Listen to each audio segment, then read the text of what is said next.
Hello दोस्तों, क्या हाल है। तारीख आज 10 फरवरी 2025, दिन सोमवार, हिंदी तिथि त्रयोदशी। और आइए बात करते हैं आज के मुख्य समाचार में देश भर की तमाम बड़ी खबरों पर नजर डालते हैं। देखिए, आज के दिन को टेडी बियर दिवस के रूप में मनाया जाता है। हैप्पी टेडी डे आप सभी को। आप सबके लिए भी मेरी तरफ से ये एक प्यारा सा टेडी बियर। चलिए आगे बढ़ते हैं अब अपन खबरों में। देखिए, प्रधानमंत्री नरेंद्र मोदी आज सोमवार को परीक्षा पे चर्चा करेंगे। देश के विद्यार्थियों के साथ बातचीत करेंगे, उन्हें बोर्ड एग्जाम के टिप्स भी देंगे। और इस बार के परीक्षा पे चर्चा दिवस की खास बात यह है कि इसमें न सिर्फ पीएम मोदी हिस्सा लेंगे, बल्कि दीपिका पादुकोण, विक्रांत मैसी समेत कई सारे बॉलीवुड सेलिब्रिटीज और कई और जानी मानी हस्तियां भी इसमें हिस्सा लेने जा रही है। टोटल 12 सेलिब्रिटी इसमें शामिल होंगे, जिनके नाम भी आप देख सकते हैं। टेक्निकल गुरुजी वाले गौरव चौधरी, आध्यात्मिकता के सदगुरु अवनी लेखरा, खेल जगत से मेरी कॉम समेत ये 12 सेलिब्रिटी आज प्रधानमंत्री नरेंद्र मोदी के साथ मिलकर देश के युवा छात्र छात्राओं को प्रेरित करेंगे, मोटिवेट करेंगे। उसके बाद आज पीएम मोदी फ्रांस के दौरे पर भी रवाना होंगे। यहाँ फ्रांस एआई समिट में हिस्सा लेंगे। इस समिट में दुनिया भर में एआई यानी आर्टिफिशियल इंटेलिजेंस के इस्तेमाल की गाइडलाइन तय होगी। इस एआई शिखर सम्मेलन की अध्यक्षता करेंगे पीएम मोदी और फ्रांस के राष्ट्रपति मैक्रो। इस दौरान भारत फ्रांस के संबंधों को भी नई दिशा मिलेगी। आज 10 फरवरी की शाम तक फ्रांस के पेरिस पहुंच जाएंगे पीएम मोदी। 10 से 12 फरवरी तक फ्रांस में रहेंगे। उसके बाद वहीं से डायरेक्टली अमेरिका का दौरा भी करेंगे। फिर अमेरिका के नए राष्ट्रपति डोनाल्ड ट्रंप से मुलाकात होगी। 12-13 फरवरी को पीएम मोदी अमेरिका में रहेंगे। चलिए आगे बढ़ते खबरों में।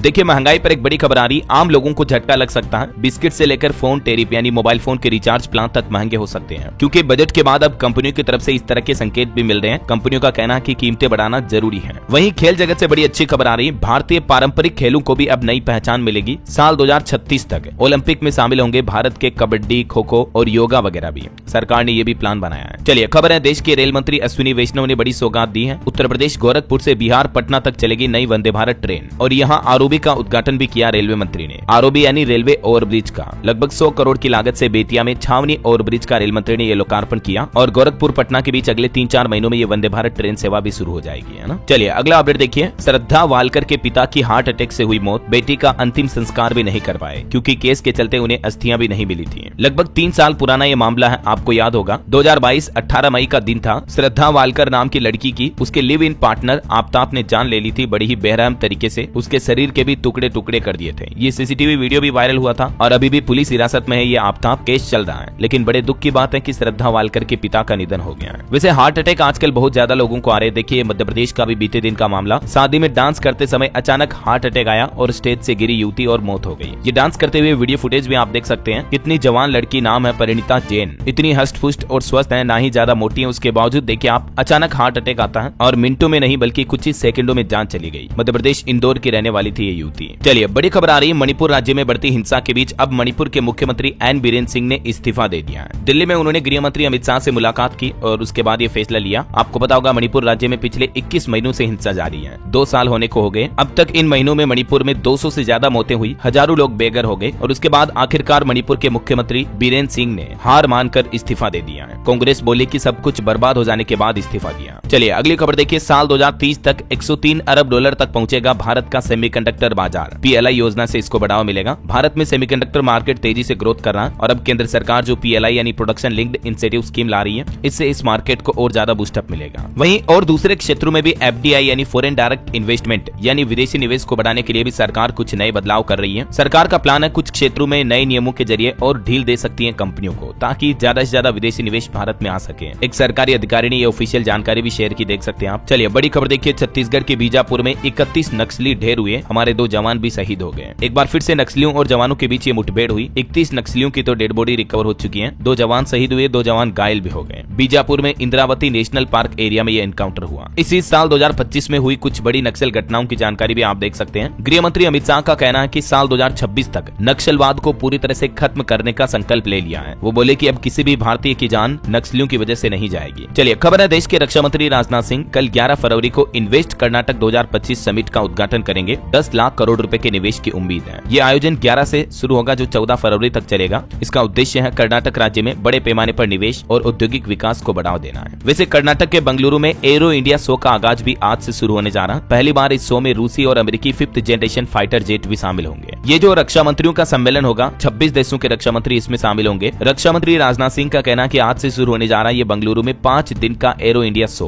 इसमें न केवल भारत की रक्षा क्षमताओं का प्रदर्शन होगा बल्कि युवाओं को नवाचार और बड़े पैमाने पर बड़े सपने देखने के लिए प्रेरित भी करेगा ये सम्मेलन। और इस एरो इंडिया 2025 सम्मेलन में सेमिनार में एरोस्पेस टेक्नोलॉजी पर भी चर्चा होगी। कई देशों के रक्षा मंत्री मुख्य अतिथि के रूप में इसमें शामिल होंगे। और भारतीय सेना के लिए एक और बड़ा समझौता भी हुआ। देखिए आप, नौसेना के लिए 11 गश्ती जहाज और 3 प्रशिक्षण पोत उपलब्ध कराने के लिए हमारे देश के रक्षा मंत्रालय ने भारत इलेक्ट्रॉनिक्स के साथ कुछ अहम समझौतों पर हस्ताक्षर भी किए हैं और इससे इंडियन आर्मी की ताकत और बढ़ेगी, है ना। चलिए खबर है, केंद्रीय मंत्री डॉक्टर वीरेंद्र कुमार ने प्रधानमंत्री अनुसूचित जाति अभ्युदय योजना के लिए केंद्रीय सलाहकार समिति की बैठक की अध्यक्षता भी की। और वहीं देखिए रेल मंत्री अश्विनी वैष्णव की सबसे बड़ी घोषणा, उन्होंने कहा कि रेल विभाग में 95,000 नई रिक्तियों पर शीघ्र ही भर्ती की जाएगी। यानी लगभग 1 लाख नई रेलवे भर्तियां हमारे देश में आने वाली है। जो युवा सरकारी नौकरी की तैयारी कर रहे हैं तो उनके लिए खास मौका है। जैसे ही ये नई भर्तियां अनाउंस की जाती है, इनका नोटिफिकेशन वगैरह अपडेट भी मैं आपको बता दूंगा इसी चैनल DLS न्यूज के माध्यम से। आपको पता, गवर्नमेंट जॉब्स वगैरह जब भी सरकारी नौकरी आती है तो सबसे पहले आपको अपडेट बता ही देता हूँ मैं इस चैनल पर, है ना। और भी जब भी कोई सरकार नई योजना शुरू करती है या सरकार का कोई नया ऐलान होता है, कुछ नए नियम लागू किए जाते हैं, हर एक जो आम आदमी के लिए महत्वपूर्ण जानने वाली काम की खबरें होती है ना दोस्तों, वो सबसे पहले आपको इस चैनल DLS न्यूज के माध्यम से मिलती है। तभी तो मैं आपको रोजाना कहता हूँ कि अगर आप अभी तक भी इस चैनल से जुड़े नहीं हो तो जुड़ जाइए, चैनल को सब्सक्राइब करके बेल आइकन जरूर दबा दीजिएगा ताकि आप कभी कोई काम की खबर को मिस नहीं कर पाएंगे, है ना। खैर, अपनी ढेर सारी बातें करेंगे बाद में, फिलहाल आगे बढ़ते हैं खबरों में। देखिए, सुप्रीम कोर्ट का कहना है कि सांसदों और विधायकों के खिलाफ करीब 5,000 लंबित मामले हैं, तो शीघ्र निपटान के लिए सुप्रीम कोर्ट ने नए दिशा निर्देशों की मांग भी की है। मतलब देखिए, हमारे देश के जो राजनेता हैं, विधायक हैं, सांसद हैं, उनमें 5,000 से भी ज्यादा आपराधिक मामले हैं। कितने गंदे लोग भरे पड़े हैं राजनीति में। चलिए अगली खबर देखिए। अब दिल्ली में भी आयुष्मान योजना का रास्ता साफ हुआ। उत्तर प्रदेश और मध्य प्रदेश जैसे 12 राज्यों को भी इस योजना का फायदा मिलेगा। साल 2018 से लागू हुई प्रधानमंत्री जन आरोग्य योजना के तहत अब तक देश के 34 राज्यों में तकरीबन 36 करोड़ से भी ज्यादा लोगों को ई कार्ड जारी किए जा चुके हैं। और अब दिल्ली में भी सत्ता परिवर्तन के बाद आयुष्मान भारत योजना का रास्ता साफ हो चुका है। मतलब उत्तर प्रदेश, हरियाणा, उत्तराखंड, राजस्थान, मध्य प्रदेश समेत अब दिल्ली वाले लोगों को भी मुफ्त निःशुल्क इलाज की सुविधा का फायदा मिल पाएगा इस योजना के तहत, है ना। अच्छा, वैसे दिल्ली की बात हो ही रही है तो आपको पता होगा, दिल्ली विधानसभा चुनाव में बीजेपी की जीत हुई। उसके बाद अब दिल्ली की जो वर्तमान मुख्यमंत्री थी आतिशी, उन्होंने भी अपने सीएम पद से इस्तीफा दे दिया है और अब दिल्ली विधानसभा भंग हुई। LG यानी उपराज्यपाल सक्सेना से मिले प्रवेश वर्मा समेत कई बीजेपी विधायक भी नए मुख्यमंत्री बनाने को लेकर भी फुसफुसाहट शुरू हो चुकी है, क्योंकि सीएम आतिशी के इस्तीफे के साथ ही दिल्ली की ये 7वीं विधानसभा भंग हो चुकी है। अब सबसे बड़ा सवाल कि कौन होगा दिल्ली का नया सीएम, नया मुख्यमंत्री।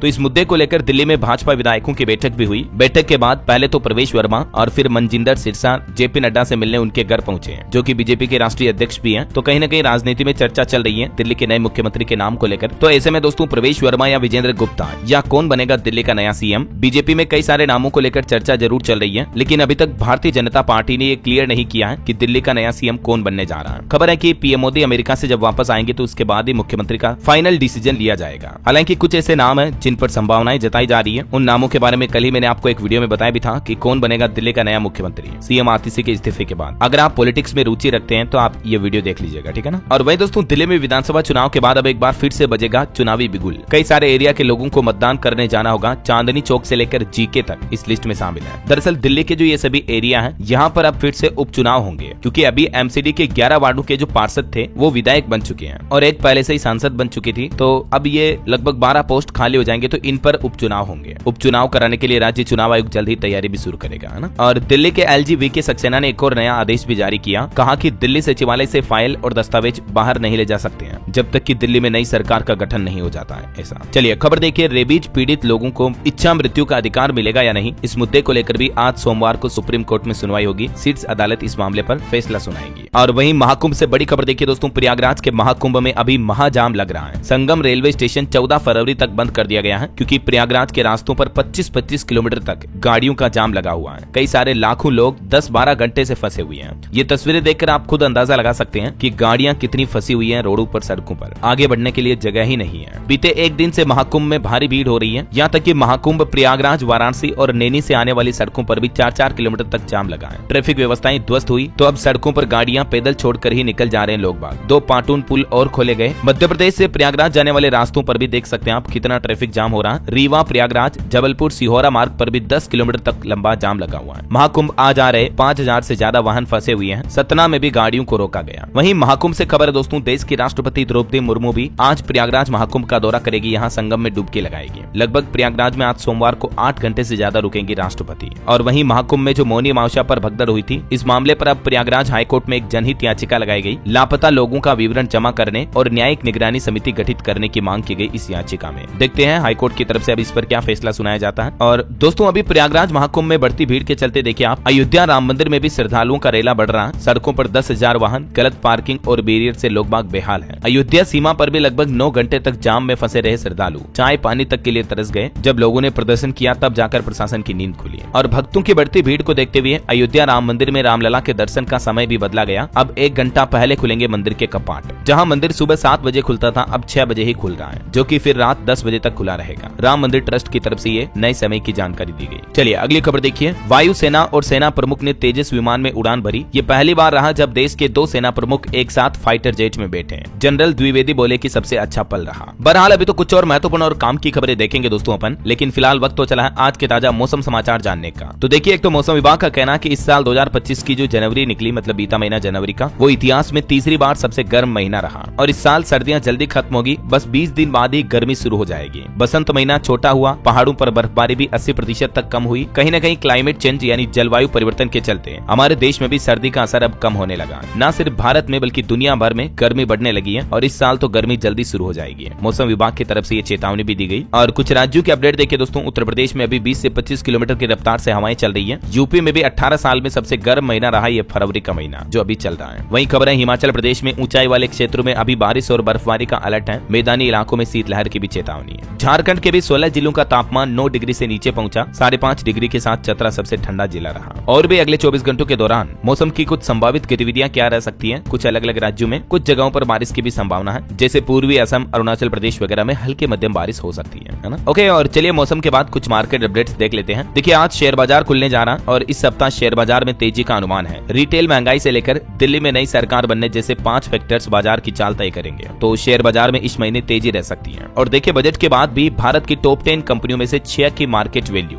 1.18 लाख करोड़ रुपए तक बढ़ी है। HDFC बैंक इसमें टॉप गेनर रहा, जिसका मार्केट कैप 32,639 करोड़ रुपए बढ़ा। निवेशकों के लिए भी खबर है, आने वाले सप्ताह में 8 नए IPO की एंट्री होने जा रही, मतलब इस सप्ताह सोमवार से ही। हेक्सावेयर और अजाक्स इंजीनियरिंग पर भी निवेशकों की नजर रहेगी। सब्सक्रिप्शन के लिए 2 तो मेन बोर्ड IPO खुलेंगे, 4 SME IPO भी आ रहे हैं। टोटल 6 IPO की लिस्टिंग होगी, इस सप्ताह ओपन होंगे, जो अगले सप्ताह तक लिस्टिंग होगी, है ना। वहीं सेबी का कहना है पंजीकृत कंपनियों में प्रशासन को बेहतर बनाने की कोशिश की जा रही और इसके लिए सेबी ने एक नया अहम प्रस्ताव भी पेश किया है। देख सकते हैं आप इसकी डिटेल भी। और एक बड़ी खबर देखिए आप, मेटा कंपनी 3000 से ज्यादा एम्प्लॉयज को नौकरी से निकालेगी। मेटा मतलब जो फेसबुक इंस्टाग्राम की पेरेंट कंपनी है ना, जो भी प्रभावित कर्मचारी है, आज सोमवार को कंपनी उन्हें ईमेल करेगी। मार्क जकरबर्ग ने पिछले महीने छटने की जानकारी दी थी, तो अब ऑफिशियल अपडेट आ चुका है। 3000 से ज्यादा कर्मचारियों को बाहर निकालेगी मेटा। ओके, और चलिए मार्केट के बाद आगे बढ़ते हैं खबरों में। देखिए किसान आंदोलन पर खबर आ रही। किसान नेता डल्लेवाल जो अभी भी अनशन पर बैठे हुए हैं, उनके शरीर की ज्यादातर नसें ब्लॉक हो गई हैं और इसीलिए अब उनके पैरों में ड्रिप लगाने की कोशिश की जा रही है। बीते 75 दिनों से ये आमरण अनशन पर बैठे हैं। आज किसान सांसदों को ज्ञापन भी सौंपेंगे। फसलों पर MSP की कानूनी गारंटी समेत अपनी 13 मांगों को लेकर जो आमरण अनशन कर रहे हैं किसान नेता जगजीत सिंह डल्लेवाल, तो अब उनके शरीर की हालत बहुत खराब होती जा रही है। किसानों का प्लान है 11 फरवरी को किसान फिरोजपुर SSP दफ्तर के बाहर भी प्रदर्शन करेंगे। 12 फरवरी को खनौरी और 13 फरवरी को शंभू बॉर्डर पर किसानों की महापंचायत भी होगी। अगले सप्ताह तक इसी तरह चलेगा किसान आंदोलन, क्योंकि अगले सप्ताह 14 फरवरी को शुक्रवार के दिन केंद्र सरकार और किसानों के बीच पंजाब चंडीगढ़ में मीटिंग भी होने जा रही है। तो देखते हैं इस मीटिंग में सरकार किसानों के लिए क्या कुछ प्लान बनाती है। जो भी अपडेट आएंगे मैं आपको बताता रहूंगा। और खेल जगत से खबर आ रही दोस्तों, भारत ने इंग्लैंड को 4 विकेट से दूसरा वनडे हराया। सीरीज में 2-0 की बढ़त हासिल की। कप्तान रोहित की सेंचुरी देखने को मिली, जडेजा को 3 विकेट भी मिले। वहीं एक बड़ी जरूरत की काम की खबर देखिए, पासपोर्ट बनवाने के नाम पर आजकल बहुत ज्यादा फ्रॉड हो रहे हैं, तो अब सरकार ने एक एडवाइजरी भी जारी की है। सरकार की तरफ से जो विदेश मंत्रालय ने जानकारी बताई, उसके मुताबिक गूगल पर कई सारे ऐसे फेक वेबसाइट्स हैं जो यूजर्स से जल्दी अपॉइंटमेंट और पासपोर्ट बनवाने के नाम पर मोटा पैसा वसूल रही है। तो सरकार का कहना कि इस तरह की फेक वेबसाइट से आप सतर्क रहें, सावधान रहें। गवर्नमेंट के संज्ञान में इस बात की जानकारी आई तो लोगों को अलर्ट भी किया। ये देख सकते हैं आप, भारत सरकार द्वारा जारी फेक वेबसाइट्स की लिस्ट है जो कि पासपोर्ट के नाम पर ही बनी हुई है। ये सभी फर्जी वेबसाइट हैं। इनके जरिए आप ना ही पासपोर्ट के लिए अप्लाई करें और ना ही इन वेबसाइट पर कभी कोई पेमेंट करें, समझ रहे हो,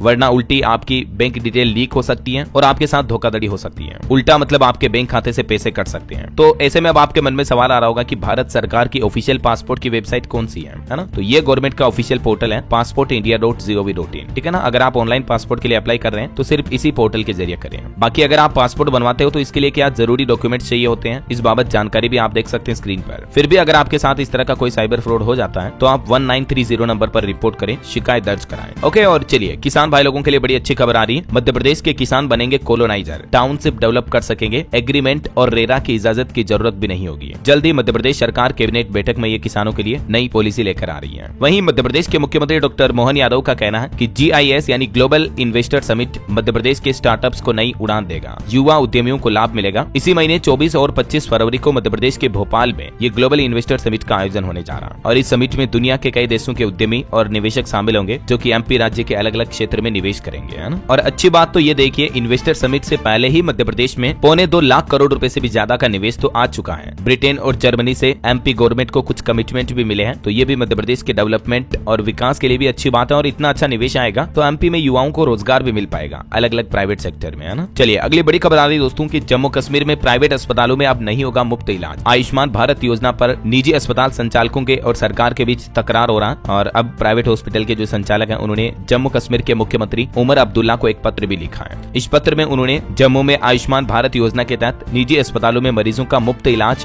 बंद करने की धमकी दी है, क्योंकि प्राइवेट हॉस्पिटल के संचालकों का कहना है कि पिछले 10 महीनों से उन्हें भुगतान ही नहीं मिला है। तो इसलिए अब जम्मू में मतलब प्राइवेट हॉस्पिटल जो है वो इस योजना के तहत इलाज बंद करने का फैसला कर रहे हैं। ऐसा मुख्यमंत्री को पत्र लिखकर उसमें बजट बढ़ाकर 900 करोड़ रुपए करने की भी मांग की है इस योजना का। चलिए अगली खबर देखिए, वैलेंटाइन डे से पहले ओयो कंपनी के लिए खुशखबरी आई है। कंपनी का मुनाफा 6 गुना तक बढ़ गया है। ओयो की तरफ से ये तीसरी तिमाही के नतीजे जारी किए गए। और वही खबर देखिए दोस्तों, हरियाणा के मुख्यमंत्री नायब सिंह सैनी ने राज्य के कई क्षेत्रों में विकास और निर्माण कार्यों के लिए 239 करोड़ 35 लाख रुपए से भी ज्यादा की धनराशि मंजूर की है, जिसके तहत हरियाणा के कई जिलों में विकास डेवलपमेंट किया जाएगा, है ना। और वही देखिए, सरकार का कहना है कि कारोबारियों को बड़ी राहत मिल रही है। 31 मार्च 2025 तक कर सकते हैं आवेदन। GST एमनेस्टी स्कीम के तहत कारोबारियों को ये राहत दी जा रही, डिटेल आप देख सकते हैं। चलिए अगली बड़ी अच्छी खबर देखिए, सहारा निवेशकों के लिए खुशखबरी आ गई। केंद्र सरकार की तरफ से एक बड़ा ऐलान किया गया है। बजट और दिल्ली चुनाव के बाद अब सरकार का प्लान है कि सहारा निवेशकों को भी जल्द से जल्द उनका पैसा वापस लौटाया जाए। सहारा समूह के अलग अलग कंपनियों में निवेश करने वाले तकरीबन 11,61,000 से भी ज्यादा निवेशक हैं, तो उनके लिए ये अच्छी खबर आई है, क्योंकि इन निवेशकों के लिए 2025 करोड़ रुपए की राशि जारी करने की घोषणा सरकार ने कर दी है। ये राशि उन निवेशकों को लौटाई जाएगी जिन्होंने सहारा के CRCS रिफंड पोर्टल के माध्यम से अपनी दावेदारी की थी। हालांकि इससे पहले भी सरकार ने 5,000 करोड़ रुपए की राशि वापस करवा दी है। अभी इसी महीने बीते कुछ दिन पहले 4 फरवरी को लोकसभा में गिरिडीह सांसद चंद्र प्रकाश चौधरी द्वारा भी ये सवाल पूछा गया, तो इस सवाल पर भी सरकार ने स्पष्ट जवाब देते हुए कहा कि सुप्रीम कोर्ट के आदेशानुसार सहकारी समितियों में जमा किए गए धन की वापसी के लिए जो सहारा रिफंड पोर्टल 18 जुलाई 2023 को लॉन्च किया गया था, ये पोर्टल अभी भी जारी है और इस पोर्टल के माध्यम से आधार लिंक्ड बैंक खातों में प्रत्यक्ष भुगतान भी किया जा रहा है। ये देख सकते हैं आप, सहकारिता मंत्री अमित शाह ने भी इस मुद्दे को लेकर क्या जवाब दिया। कुल मिलाकर सरकार का कहना है दोस्तों कि सहारा के जितने भी निवेशक हैं सबको उनका पूरा पैसा वापस मिल पाएगा। ऐसा चलिए अगली खबर देखिए, इंडिया गेट की तरह यमुना रिवर फ्रंट को भी सुंदर बनाएंगे प्रधानमंत्री नरेंद्र मोदी। हरियाणा के मुख्यमंत्री नायब बोले कि प्रदूषण रोकने के लिए भी कई नीतियों पर काम होगा, ये भी सरकार का प्लान है। और महाकुंभ से जुड़े कुछ अपडेट देखिए दोस्तों, महाकुंभ में सरकार ने राष्ट्रीय वयोश्री योजना के अंतर्गत बुजुर्गों और दिव्यांगों को निःशुल्क सहायक उपकरण भी उपलब्ध करवाए। वहीं खबर है, बीते दिन महाकुंभ में किन्नर जगत गुरु हिमांगी सखी पर हमला हुआ। आचार्य महामंडलेश्वर लक्ष्मी नारायण पर आरोप भी लगाया, ममता कुलकर्णी के महामंडलेश्वर बनने के खिलाफ थी। और वहीं देखिए, महाकुंभ में संत बोले कि राहुल गांधी को हिंदू धर्म से बाहर करो। महाकुंभ में शंकराचार्य ने 1 महीने में इस मुद्दे पर जवाब भी मांगा। मनुस्मृति पर जो राहुल गांधी ने बयान दिया तो उससे अब संतों में नाराजगी दिख रही है। यही वजह की प्रयागराज महाकुंभ में परम धर्म संसद में बीते दिन रविवार को राहुल गांधी के खिलाफ संतों महंतों ने निंदा प्रस्ताव पास किया। और एक खबर देखिए, महाकुंभ में दुनिया का पहला 52 फीट का महामृत्युंजय यंत्र भी लाया गया। 4 करोड़ रुपए इस पर खर्च किए। श्रद्धालुओं को मिलेंगे 11 लाख अभिमंत्रित रुद्राक्ष भी। और खबर है, बीते दिन बॉलीवुड एक्टर पंकज त्रिपाठी भी महाकुंभ पहुंचे। उन्होंने अपने परिवार के साथ संगम में डुबकी लगाई। उत्तराखंड के मुख्यमंत्री पुष्कर सिंह धामी भी प्रयागराज पहुंचे। और खबर है दोस्तों कि महाकुंभ में राष्ट्रीय नदी प्राधिकरण बनाने का प्रस्ताव भी पास हुआ। गंगा समग्र के राष्ट्रीय कार्यकर्ता संगम में विशेषज्ञों ने इस मुद्दे पर मंथन भी किया। और बड़ी खबर आ रही, महाकुंभ में अफवाह फैलाने वाले 14 एक्स अकाउंट यानी ट्विटर अकाउंट पर केस दर्ज किया सरकार ने। एक झारखंड का वीडियो पोस्ट करके उसमें लिखा था कि यूपी की सीएम योगी की पुलिस श्रद्धालुओं की पिटाई कर रही है। तो इस मुद्दे पर अब कई सारे ट्विटर अकाउंट पर केस भी दर्ज हुआ है। आप भी दोस्तों सोशल मीडिया पर इस तरह की अफवाहें कभी ना फैलाएं। और कुछ दुर्घटनाएं भी हो गई दोस्तों, बड़े दुख की बातें देखिए आप। महाकुंभ से लौट रहे हिमाचल के 2 श्रद्धालुओं की जान चली गई। 11 लोग घायल हो गए। बुंदेलखंड एक्सप्रेसवे पर ट्रक से टक्कर हुई। टेम्पो ट्रेवलर से आ रहे थे सभी। और एक दुर्घटना छत्तीसगढ़ से जुड़ी भी हो गई। महाकुंभ से लौट रहे छत्तीसगढ़ के 4 श्रद्धालुओं की जान चली गई। सोनभद्र में ट्रेलर और बोलेरो के बीच टक्कर हुई। 6 लोग गंभीर रूप से घायल हो गए। यूपी के सोनभद्र में भी देखिए, महाकुंभ से लौट रहे 4 श्रद्धालुओं के हादसे में मौत हो गई। सोनभद्र में भी ट्रेलर ने बोलेरो को मारी टक्कर। 6 लोग इसमें भी गंभीर रूप से घायल हो गए। चलिए महाकुंभ के बाद आगे बढ़ते हैं खबरों में। देखिए, बिहार बिहार के किसान भाई लोगों के लिए अच्छी खबर है। पीएम मोदी बिहार के 5 जिलों के किसानों को सम्मानित करेंगे और कृषि क्षेत्र में इस दौरान बड़ी सौगात भी मिल सकती है। दरअसल देश के प्रधानमंत्री नरेंद्र मोदी इसी महीने 24 फरवरी को बिहार के भागलपुर जिले में एक महत्वपूर्ण कार्यक्रम में शामिल होंगे और इसी दौरान वो राज्य के किसानों को कई नई सौगातें भी देंगे और कृषि के क्षेत्र में नई योजनाओं का शुभारंभ भी करेंगे। बताया जा रहा है कि यहीं से पीएम मोदी देश भर के किसानों को किसान सम्मान निधि की राशि भी जारी कर सकते हैं, मतलब नई किस्त जारी होगी ऐसा। और टेक न्यूज से खबर है, गूगल मैसेज से कर सकेंगे व्हाट्सएप वीडियो कॉल भी। जल्दी आपको ये नया मजेदार फीचर मिलेगा, दोनों ऐप लिंक्ड होंगे। ऑटो इंडस्ट्री से खबर देखिए, बजाज कंपनी ने ऐलान किया, कहा कि कंपनी ई रिक्शा की बिक्री भी शुरू करेगी जल्द ही। वहीं बिहार के जमीन मालिकों के लिए भी एक बड़ी खबर आ रही है। ब्यौरा जमा कराने को लेकर नीतीश सरकार ने नई गाइडलाइन जारी की है। कई लोगों को स्व घोषणा जमा कराने में जो परेशानी आ रही, तो इसको लेकर सरकार ने नई एडवाइजरी जारी की और कहा कि वो अपनी जमीन का ब्यौरा अंचल स्थित शिविर कार्यालय में जमा करें। इसको लेकर बिहार के नीतीश सरकार ने ये नोटिस जारी किया। वहीं खबर है, महाराष्ट्र में लाड़की बहन योजना के लाभार्थियों में बड़ी गिरावट आई। सरकार बोली कि आरोग्य महिलाओं से वापस नहीं लेंगे स्कीम के पैसे। ये जो महाराष्ट्र में योजना चलती, तो इसको लेकर सरकार ने ये बयान दिया। चलिए कुछ और स्टेट न्यूज अपडेट देख लेते दोस्तों फटाफट से। देखिए, राजस्थान में दिव्यांग सहायता शिविर का आयोजन होने जा रहा। 6 जिलों के दिव्यांगों को मिलेंगे फ्री उपकरण, ऑन द स्पॉट पंजीयन भी होगा। राजस्थान के भीलवाड़ा समेत 6 जिलों में करीब 2000 से भी ज्यादा दिव्यांग लोगों के लिए अच्छी खबर आई है। 10 से 13 फरवरी तक ये विशाल दिव्यांग सहायता शिविर का आयोजन होने जा रहा है। जो दिव्यांग जन है वो इसके लिए कैसे आवेदन कर सकते हैं, इस बाबत जानकारी भी आप देख सकते हैं। वही खबर है दोस्तों, राजस्थान में भारत पाकिस्तान बॉर्डर पर भी 1500 किलोमीटर लंबी सड़क बनाई जाएगी। राजस्थान पंजाब में सेना को गाड़ी से गश्त करना आसान होगा। सुरंग से तस्करी पर भी रोक लगेगी इससे। और मध्य प्रदेश में मौसम पर खबर आ रही, फरवरी में पहली बार एमपी में 5 डिग्री से नीचे पारा पहुंचा। भोपाल समेत 17 शहरों में ठंड बढ़ी फिर से। वहीं खबर है, छत्तीसगढ़ रायपुर के लिए बीजेपी ने घोषणा पत्र जारी किया। कहा कि हर जोन में बनेगी चौपाटी। 6 महीने में तात्यापारा और शारदा चौक सड़क का चौड़ीकरण भी किया जाएगा। गोकुल नगर भी बनाया जाएगा। छत्तीसगढ़ रायपुर में नगरीय निकाय चुनाव को लेकर बीजेपी की तरफ से ये घोषणा पत्र में कुछ बड़े वादे किए हैं। पूरी लिस्ट आप देख सकते हैं। वहीं खबर है, यूपी वाराणसी में आज से बटेंगे बोर्ड एग्जाम के एडमिट कार्ड। माध्यमिक शिक्षा परिषद की बोर्ड परीक्षा में शहर के 92,563 छात्र छात्राएं रजिस्टर्ड हुए हैं। और बिहार से बड़ी खबर देखिए, 103 करोड़ के छावनी ओवरब्रिज का उद्घाटन किया। रेल मंत्री अश्विनी वैष्णव बोले कि 450 नई ट्रेनों का संचालन होगा बिहार राज्य में। और 98 नॉर्मल रेलवे स्टेशनों को भी अमृत रेलवे स्टेशनों के रूप में विकसित यानी डेवलप किया जाएगा, है ना। वही खबर है, बिहार किशनगंज में भी पीएम ग्रामीण सड़क योजना का बड़ा प्रोजेक्ट शुरू हुआ। ब्लॉक चौक से लेकर गोविंदपुर तक बनेगी नई सड़क। और खबर है, झारखंड में फिर से होगा रेल रोको आंदोलन। 3 राज्यों में 20 सितंबर को रोका जाएगा रेलवे का पहिया। कुर्मी जाति को एसटी का दर्जा दिलाने की मांग को लेकर झारखंड के जमातवाड़ा में ये समाज के लोगों ने रेल रोको आंदोलन शुरू करने की घोषणा की है। न सिर्फ झारखंड में बल्कि पश्चिम बंगाल, उड़ीसा में भी एक साथ रेल रोको आंदोलन किया जाएगा। 20 सितंबर 2025 तारीख दी है। और दोस्तों, झारखंड में हड़ताल को लेकर एक और बड़ी खबर आ रही। टाटा कंपनी के भी 1500 ट्रेलर ड्राइवर करेंगे हड़ताल। न्यूनतम वेतन और 35% रेट बढ़ोतरी की मांग की है। 12 फरवरी से टाटा के जितने भी ट्रक ड्राइवर हैं वो चाबी छोड़ आंदोलन शुरू करने जा रहे हैं। टाटा कंपनी को यह हिदायत भी दी है। चलिए खबर देखिए, हरियाणा के मुख्यमंत्री नायब सिंह सैनी बोले कि फर्जी एजेंटों के खिलाफ कानून लाएंगे। डंकी रूट पर भेजने वाले भी गिरफ्तार होंगे। दिल्ली जीत पर जलेबी का भंडारा भी लगाया उन्होंने।